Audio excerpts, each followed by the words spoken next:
مصطفیٰ مصطفیٰ بولو بولو صلی اللہ بولو بولو بولو بولو بولو مصطفیٰ مصطفیٰ بولو بولو صلی اللہ بولو.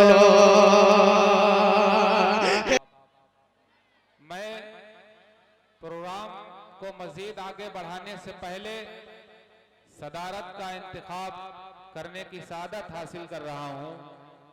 حضرات، ہمارے اسلاف و اکابر کا یہ ہمیشہ طرز عمل رہا ہے کہ جب بھی کوئی مجلس یا اجلاس عام منعقد فرماتے تو اس مجلس کی قیادت کسی عظیم ہستی کے حوالے فرماتے.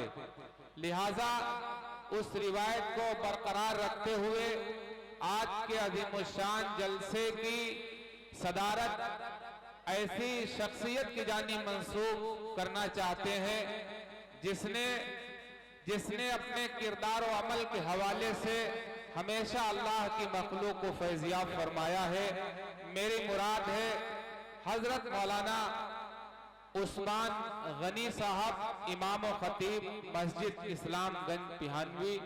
میں اپنی طرف سے اور تمام سامعین کی جانب سے اور تمام علماء اسلام کی جانب سے اور شعراء اسلام کی جانب سے حضرت کی صدارت کے عہدے کی تائید کرتے ہیں. اور میں اس کے بعد میں صدر جلسہ سے اجازت لیتے ہوئے ہمارے درمیان ایک بہت ہی اہم اور پرمغز بیان ہونا ہے. میں اس عظیم الشان عالم دین کو یہ کہتے ہوئے زحمت دینا چاہتا ہوں کہ دوستو، آج ہمارے درمیان ایک ایسا عالم دین تشریف رکھتا ہے جس نے اپنے تمام اساتذہ اور اپنے بزرگوں سے علم حاصل کیا ہے، اور اللہ کے فضل و کرم سے وہ علم اور وہ شناسائی آج اللہ کے فضل و کرم سے ہم لوگوں کے دلوں میں منتقل کرنے کی غرض سے تشریف لایا ہے. چاہے وہ فقہی سیمینار ہو یا مذہبی کانفرنس اجلاس عام ہو یا محفل عظمت قرآن و صحابہ، اس کی موجودگی پروگراموں کی کامیابی کی ضمانت ہوا کرتی ہے. ایک طرف وہ میدان خطابت کا بے باک خطیب ہے تو دوسری طرف پیغمبر اعظم صلی اللہ علیہ وسلم کی حدیث کا استاذ کامل.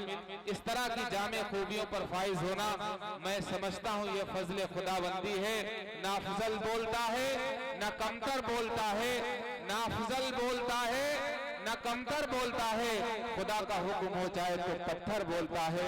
میری مراد ہے نمونہ اسلاف رہبر قوم ملت حضرت مولانا اسلام الحق صاحب اور ارشد میاں محتمم ادارہ محمودیہ قصبہ محمدی. حضرت کو یہ کہتے ہوئے زحمت دینا چاہتا ہوں کہ میری زندگی کا مقصد کہ سبھی کو فیض پہنچے، میری زندگی کا مقصد کہ سبھی کو فیض پہنچے. میں چراغ رہ گزر ہوں، مجھے شوق سے جلاؤ. حضرت تشریف لائیں اور ہم سب کو اپنے بیان حسنہ سے مستفیض فرمائیں. نحمده ونستعينه ونستغفره ونؤمن به ونتوكل عليه ونعوذ بالله من شرور أنفسنا ومن سيئات أعمالنا. من يهده الله فلا مضل له ومن يضلل فلا هادي له. ونشهد أن لا إله إلا الله وحده لا شريك له. ونشهد أن سيدنا ومولانا محمدا عبده ورسوله. قال تبارك وتعالى: أعوذ بالله من الشيطان الرجيم، بسم الله الرحمن الرحيم. لقد كان لكم في رسول الله أسوة حسنة. وعن عبد الرحمن بن أبي قراد رضي الله تعالى عنه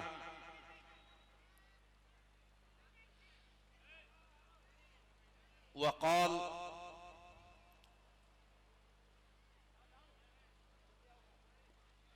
صلى الله عليه وسلم توضأ يوما وكان أصحابه يتمسحون بوضوئه فقال رسول الله صلى الله عليه وسلم ما يحملكم على هذا قالوا حب الله ورسوله فقال رسول الله صلى الله عليه وسلم من سره أن يحب الله ورسوله أو يحبه الله ورسوله فليصدق حديثه إذا حدث وليؤدي أمانته إذا اؤتمن وليحسن جوار من جاوره أو كما قال عليه الصلاة والسلام.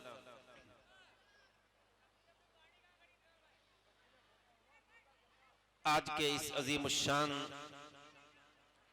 نعتیہ مشاعرے کی صدارت فرماتے ہوئے حضرت اقدس حضرت مولانا محمد عثمان صاحب دامت برکاتہم العالیہ اسٹیج پر تشریف فرما انتہائی قابل صد احترام حضرات علماء کرام و شعراء عظام و قراء و حفظاء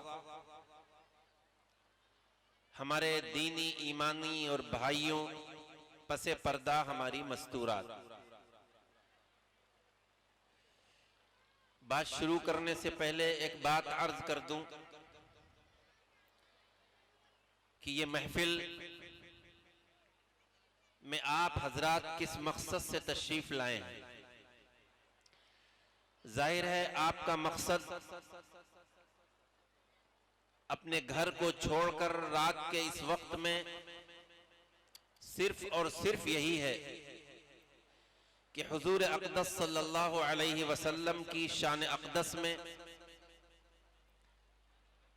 شعراء کرام کے ذریعے جو نذرانہ عقیدت پیش کیا جائے گا، آپ صلی اللہ علیہ وسلم کے صفات حسنہ اور خوبیوں کو منظوم انداز میں آپ کے سامنے یہ شعرا پیش کریں گے. گویا کہ تذکرہ سرور کائنات فخر موجودات صلی اللہ علیہ وسلم کا ہوگا، آپ کی خوبیوں کا ہوگا، آپ کے اخلاق کا ہوگا، آپ کی عظمت اور مقام کا ہوگا. تو ایک بات عرض کر دوں کہ جس مقام پر اللہ کا ذکر خیر ہو، حضور اقدس صلی اللہ علیہ وسلم کا تذکرہ کیا جائے نظم میں یا نثر میں، اس محفل کے کچھ آداب ہوا کرتے ہیں. اور ادب یہ ہے، اگر واقعی جہاں تک میری آواز جا رہی ہے آپ کو اللہ سے اور اللہ کے پیارے نبی سے محبت ہے، آپ کے دل میں حضور اقدس صلی اللہ علیہ وسلم کا احترام ہے، تو اس مقدس مجلس کا جو پہلا ادب ہے وہ یہ ہے کہ آپ لوگ خاموشی اختیار کر لیں. میں ان بچوں سے بھی کہوں گا کہ باتوں کے لیے بہت سے وقت ہیں، انتہائی خاموشی سے آپ دین کی باتیں سنیں، نعتیہ اشعار سنیں، اور جیسا کہ ناظم جلسہ کی طرف سے اور منتظمین جلسہ کی طرف سے بار بار اعلان کیا جا رہا ہے. اور یہ کیوں کیا جا رہا ہے؟ مجھے یاد آیا ایک موقع پر حضور اقدس صلی اللہ علیہ وسلم مسجد نبوی میں گفتگو فرما رہے تھے. آپ اپنی زبان مبارک سے کچھ ارشادات فرما رہے تھے کہ کچھ لوگ کھڑے تھے. آپ صلی اللہ علیہ وسلم نے دوران گفتگو فرمایا